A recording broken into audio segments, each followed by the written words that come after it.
হিনারি চণ্ডীমাতা মন্দিরের বাৎসরিক অনুষ্ঠানে উড়িষ্যা বাংলার মেলবন্ধন।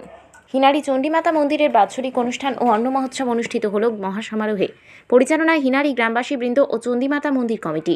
রামনগর 1 ব্লকের অন্তর্গত জস্তেঘুড়ি এলাকার হিনারি বাংলা উড়িষ্যার সংযোগস্থল। অন্ন মহোৎসবের সান্ধ্যকালীন অনুষ্ঠানে উপস্থিত ছিলেন উড়িষ্যার ভোগরাইয়ের বিধায়ক গৌতম বুদ্ধ দাস ও অন্যদিকে রামনগর 1 পঞ্চায়েত সমিতির সদস্য দীপক সার। বাংলা উড়িষ্যার সাংস্কৃতিক আদান প্রদান ও এই উৎসব সকলের কাছে আনন্দ আবহ নিয়ে আসে প্রতি বছর। চণ্ডীমাতা মন্দির প্রাঙ্গণে চণ্ডী মায়ের পূজার্চনা ও অন্যদিকে অন্ন মহোৎসবের আয়োজন। রামনগর 1 পঞ্চায়েত সমিতির সদস্য দীপক সার ও ভোগরাই বিধানসভার বিধায়ক গৌতম বুদ্ধ দাস উভয়ই সম্প্রীতির বার্তা দেন। হিনারি গ্রামবাসী বিন্দু চণ্ডীমাতা মন্দির কমিটির আয়োজনে ও ব্যবস্থাপনায় হিনারি চণ্ডীমাতা মন্দিরের বার্ষিক অনুষ্ঠান ও অন্ন মহোৎসব 2025 শুভ সন্ধ্যায় আজকে আমাদের মধ্যে উপস্থিত ছিলেন বালেশ্বর জেলার ভোগরাই বিধানসভার বিধায়ক মাননীয় গৌতম বুদ্ধ দাস মহোদয় এবং উপস্থিত ছিলেন আমাদের এলাকার সমস্ত জনপ্রতিনিধিগণ এবং ক্লাবের সম্পাদক সভাপতি কর্মকর্তা। প্রত্যেককে আমার পক্ষ থেকে শ্রদ্ধা শুভেচ্ছা অভিনন্দন জানাই। প্রত্যেক বছরও ন্যায় এবছরও এই মন্দির কমিটির আয়োজনে বার্ষিক অনুষ্ঠান, বিভিন্ন ধরনের ক্রীড়া প্রতিযোগিতা থেকে শুরু করে সাংস্কৃতিক অনুষ্ঠান, বিচিত্রা অনুষ্ঠান এবং পুরস্কার বিতরণী অনুষ্ঠান, গীতিনাট্য, বিভিন্ন ধরনের তারা সাংস্কৃতিক প্রতিযোগিতার আয়োজন করেছেন।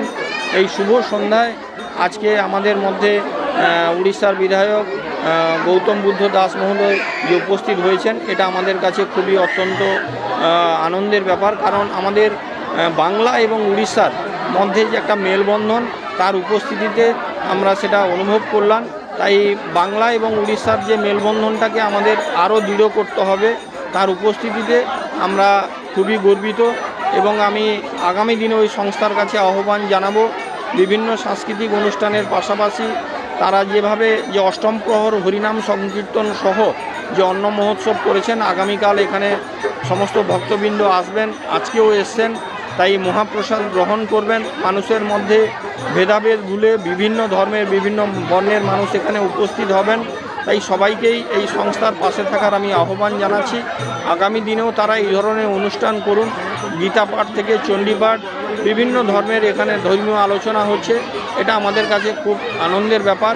কারণ এই অন্ন মহোৎসব হরিনাম সংকীর্তন ছাড়া হয় না। এই হরিনাম সংকীর্তনের মধ্য দিয়ে সমাজের কুসংস্কার দূর হয় এবং শক্তির আবির্ভাব ঘটে। তাই আমি চণ্ডী মাতা এবং আমি মহাপ্রভুর চরণে আমি শতকোটি প্রণাম নিবেদন করি।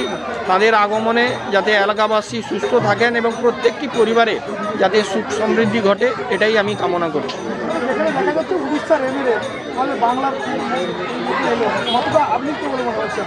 না, উড়িষ্যার এমএলএ সাহেব আসার জন্য আমাদের উড়িষ্যা বেঙ্গলের এটা বর্ডার এলাকা, আমাদের বসন্ত। হিনারি চণ্ডীমাতা মন্দিরের বাৎসরিক অনুষ্ঠানে অন্ন মহোৎসবের সাথে সাথে সাংস্কৃতিক অনুষ্ঠানে যেমন আয়োজন করা হয়েছে, অন্যদিকে অঙ্কন প্রতিযোগিতার আয়োজন করা হয়েছে। সংস্থার তরফ থেকে দেবব্রত গিরি অনুষ্ঠানে বিশেষ বার্তা দেন। এই হিনারি গ্রামে আজ যে চণ্ডী মন্দির প্রতিষ্ঠা উৎসব হচ্ছে, এটা মোর পার্শ্ববর্তী গাঁ। মো পার্শ্ববর্তী গাঁরে মোর জন্ম, যদিও সেটা বেঙ্গল সেটা ওড়িশা, কিন্তু আম ভিতরে সবুলে বেঙ্গল ওড়িশাকে নেই কেবে ভেদভাব নথায়। আমি সমস্তে মিলিমিশিকি রহু, গোটে সৌহার্দ্যপূর্ণ সম্পর্ক থাকে। ଆଉ ସେହି ପରିପ୍ରେକ୍ଷୀରେ ମୋତେ ନିମନ୍ତ୍ରଣ କରାଯାଇଛି। ସେଠିକାର ପାର୍ଶ୍ୱବର୍ତ୍ତୀ ନିର୍ବାଚନ ମଣ୍ଡଳୀର ବିଧାୟକ ଭାବରେ ନୁହେଁ, ମୁଁ ଏଠି ଜଣେ ଏଇ ଗାଁର ପୁଅ ହିସାବରେ ଆପଣମାନଙ୍କ ପାଖକୁ ଆସିଛି। ଆଉ ଏଠି ମୋତେ ବହୁତ ଖୁସି ଲାଗିଲା, ଭଲ ଲାଗିଲା। ସମସ୍ତେ ମିଶିକିରି ଏଭଳି ଗୋଟେ ଅନୁଷ୍ଠାନ କରୁଛନ୍ତି, ଆଧ୍ୟାତ୍ମିକ ଅନୁଷ୍ଠାନ କରୁଛନ୍ତି। ଏଥିରେ ଅନ୍ନ ମହୋତ୍ସବ ହେଉଛି, ହରିନାମ ସଂକୀର୍ତ୍ତନ ହେଉଛି। ଆଉ ସମସ୍ତଙ୍କ ଭିତରେ ଗୋଟେ ଭାବ ସମ୍ପ୍ରୀତିର ବନ୍ଧନ ଆହୁରି ସୁଦୃଢ଼ ହେଉଛି।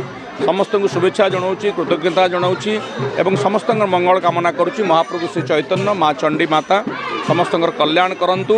ଆମ ଭିତରେ ସମୃଦ୍ଧି ହେଉ, ଆମ ସମସ୍ତଙ୍କ ଭିତରେ ଗୋଟେ ଆଧ୍ୟାତ୍ମିକ ଚେତନା ଜାଗ୍ରତ ହେଉ, এই ପ୍ରାର୍ଥନା କରୁଛି ମାଙ୍କ ପାଖରେ।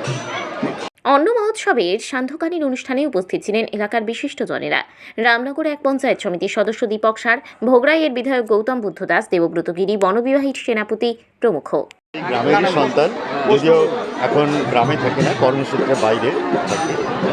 তো এখানকার এই চণ্ডী মন্দির সংস্কারে আমাদের স্থানীয় যুবকরা যে উদ্যোগ নিয়েছে, তার প্রতিষ্ঠা এটা তৃতীয় অ্যানিভার্সারি চলছে, তাই এতে 4 দিনের জন্য এদের অনুষ্ঠান থাকছে। তাতে যেমন অন্ন মহোৎসব থাকছে, এর প্রথম দিন বাৎসরিক যে মন্দির প্রতিষ্ঠা উৎসব সেটা হয়েছে, প্রতিযোগিতা হচ্ছে এবং সাংস্কৃতিক অনুষ্ঠান। মূল লক্ষ্য হচ্ছে সুস্থ সংস্কৃতির প্রসার ঘটানো। আজকে এই চারদিকে যা অপসংস্কৃতি চলছে তাতে একটা সুস্থ সংস্কৃতির বিকাশ যাতে গ্রামের পরিবেশে গড়ে ওঠে সেটাই এর লক্ষ্য। আপনার নাম? আমি ডক্টর স্নেহাশিস মাইতি, পেশায় অধ্যাপক, কিন্তু গ্রামেরই সন্তান। Bureau report, DN update.